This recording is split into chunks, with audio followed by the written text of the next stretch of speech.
Hey, welcome back for part two of Anatomy of a Tech Failure. I don't know if you can see us here, but we're up above the fog layer, the marine layer, above the Pacific Ocean here, and it is just a beautiful sunset. Hope you can catch it in the background.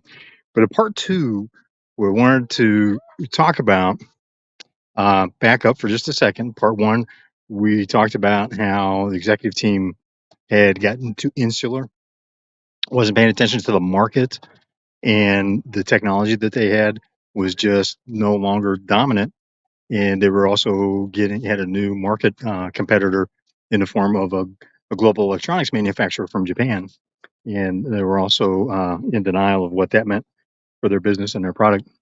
Watching out for rattlesnakes here. We're out on the trail. And part two, I want to talk about what it was like internally with the team, with the people within the company. Because I was sitting in the vice president of operations office, and we heard Bill Wilson, please report to the director of human resources. I looked across the desk at this VP. We both took a couple of breaths because we knew what that meant. We're going through another bunch of firings. And I told him that. I go, look, we need to work on morale, because every time someone hears a name announced, they know someone's being fired. To which his response was, no, that's not true. It's a reduction in force. Right? The wonderful MBA language that we like to use to make it easier for us to fire people. And I just told him, I just said point blank, look him right now. I said, still means somebody's without a job. And that's creating a problem. People are scared. They think they're going to be next. They don't want to be here. They're not enjoying their work. And he just rocked back in his chair, looked down over his glasses, right? Tilted his head. I can't really do that real well with the ball cap on, but looked over his glasses like, oh, they're not supposed to enjoy it. That's why it's called work. I was like, okay, but what about the people? Are you planning on closing this company? And I knew I was on thin ice with that question. And he just got red in the face, which I really, I was like, this is a do or die moment. Needed to get this point across to him. And he said, that's ridiculous. Of course not. And he kind of slumped down a little bit. He's like, look, my retirement depends on this company succeeding. It's like, well, then what about the people that you need to be successful? The people to save the company, your best, the ones you really want to stay. And he just kind of looked at me. He didn't know what to say. He's like, look, they're going to leave if you don't address morale. You're going to lose the people that you need the most to save the company.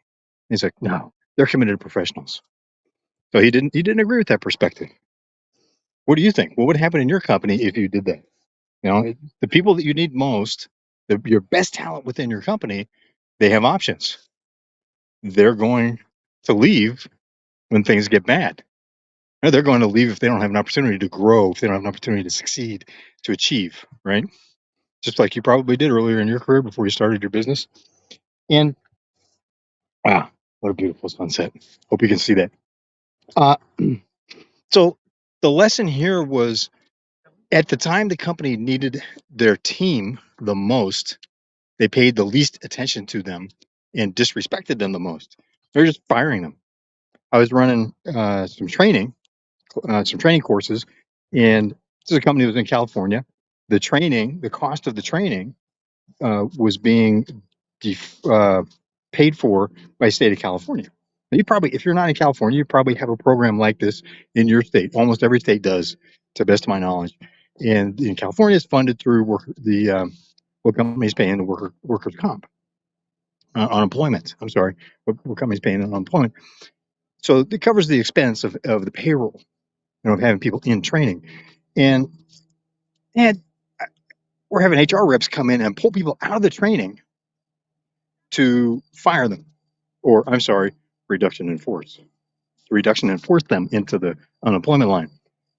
And you know, to their credit, I've got this class. We had two people pulled out of one particular session. I've got these people looking at me. They're going, "Why should we even be here in the class? We need to be looking for jobs." We had a conversation around that. Next day, I came into class, brought several newspapers with job postings highlighted. Now, bear in mind, the time that this was happening, there was also a recession going on, so jobs were scarce. particularly this was a company that did product development and manufacturing. So, right, and especially in California,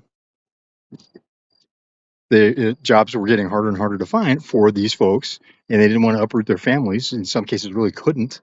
And I showed them in the job postings how the skills that we were training were explicitly what was in demand for companies that were hiring. I go, look, you need to finish this course because we want you to be here. That's why you're in the class. If for some reason you're not, it puts you in a better position to find a job. And part of the challenge was this comes back to the conversation I had with the VP of operations. The reimbursement from the state of California for the expense of the training, the payroll expense of having many people in class. We had, I think, 60 people that we were training, and it was a long-term training program. So this was over a couple of months. So this was a serious payroll expense, if nothing else. And the state of California required that a certain percentage of those that start the class finish the class. Otherwise, they'll yank the funding. So we're also risking losing our funding. Had that conversation with the director of human resources. Unfortunately, that person's hands were tied. They were doing what they were directed to, and are like, well, we really don't have control over that. They were also the ones that were administrating the contract with the state of California. So really put them in a bind because again, the executive team is not really thinking through what they're doing. They really started to seem like they were in panic mode. Although working with them one on one in executive team meetings, they didn't seem like they were panicking. But there was a lot of underlying fear there that was shifting how they were thinking about stuff. Because if they think about that, you're already laying people off, right? You're firing people because you can't afford payroll. So what do? In the process of doing that, you create an even bigger payroll shortfall because now the money you were counting on to come in for paying for the people that were in class is no longer coming in because you fired too many people that were in the class. So it's this kind of doom loop that happens. And these lessons learned are about how to stay out of the doom loop, or if you find yourself in it, how to break out of it. And in this case, the key would have been to work on the issue of morale, the issue of making sure you had the people that you needed most, that you most wanted to stay, that you were making it very clear to them you wanted them to stay, and incentivizing them, and also being honest with them and having a good enough working relationship to get a sense of were you really at risk for losing those people.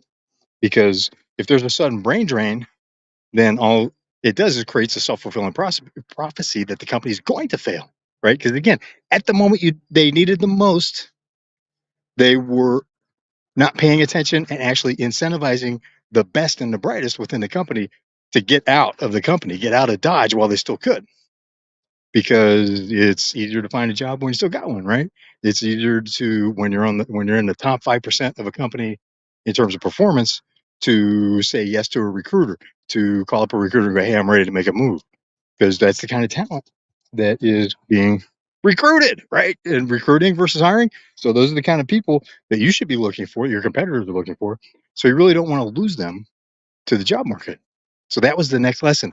You have to pay attention to morale, especially when you're going through a crisis. And this executive team was not doing that. And they really created problems for themselves. I have some more on that in part 3. Glad you're sharing the sunset with me. I'm out on the trail. Look forward to seeing you out on the trail. This is Wolf's Watch. I'm Wolf, and we'll see you for part 3.